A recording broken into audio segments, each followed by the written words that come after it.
Le nostre convoluzioni, sto signore qua continua a dirmi scendo dalla macchina e io non so neanche chi è, non si è neanche presentato né niente.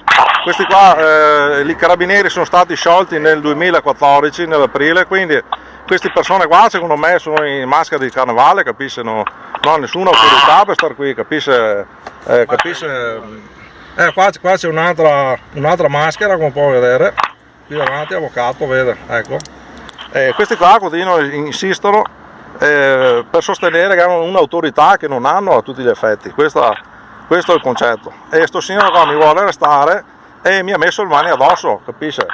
e questo lo metteremo nel verbale. Certo. E c'è il testimone Sergio, no? Sì, certo. Anche.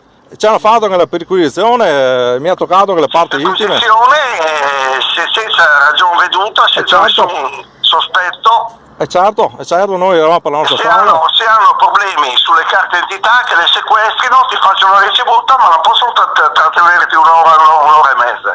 Difatti, ma questo è quello che sostenevo anch'io, ma sti signori qua evidentemente non vogliono capire, capisce avvocato. Quindi noi saremo costretti. Lasciali lì i documenti e vai via sulla strada libera, insomma. Sì. Difatti, ma qua ce lo stanno impedendo, capisce? Ci hanno minacciato. Impediscono che voi andate via. Sì, abbiamo detto, o ci lasciate andare via, se no ci spedirete le carte a casa, noi dobbiamo andare via, capisce avvocato?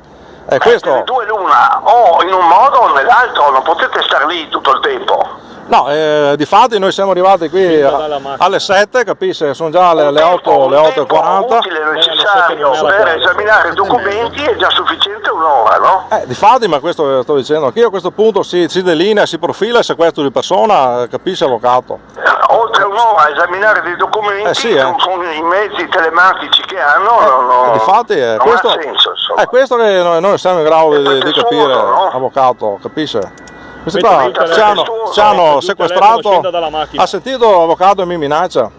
Sì, sta persona qua mi sta minacciando. La invito a scendere tranquillamente perché lei già sta facendo resistenza. Scenda dalla macchina. Cioè io sto qui. Lei un attimo fa ha investito il mio collega in retromarcia, da lì facendo questa manovra ha investito il mio collega che era dietro di lei. Ma sente avvocato quante... Scenda dalla macchina. Quante falsità sta dicendo questa persona? Scendi De Pieri, che problemi hai?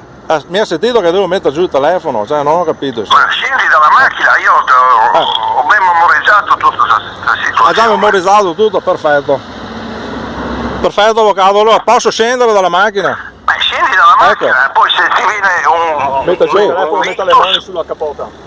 Prego. Metta giù il telefono e metta le mani sulla capota. Ha sentito avvocato? Metta le mani sulla capota. Ha sentito avvocato? Metta le mani sulla capota. Non hai motivo, non hai armi. Mi sta arrestando avvocato, mi sta mettendo le manette, capisce? Metta giù il telefono. Le manette? Sì, mi sta mettendo le manette. Le manette? Sì, le mette manette. Le manette. Mi sta arrestando. Mi sta arrestando avvocato.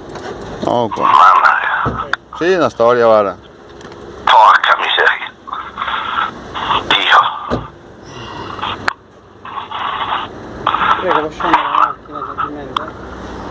Ti premi? Sergio. Si sposta lì. Aspetta, perché adesso mi perquisiscono anche me. Mani? Tranquillo. Vabbè, rimani in linea. Oggi le mani qua, gentilmente.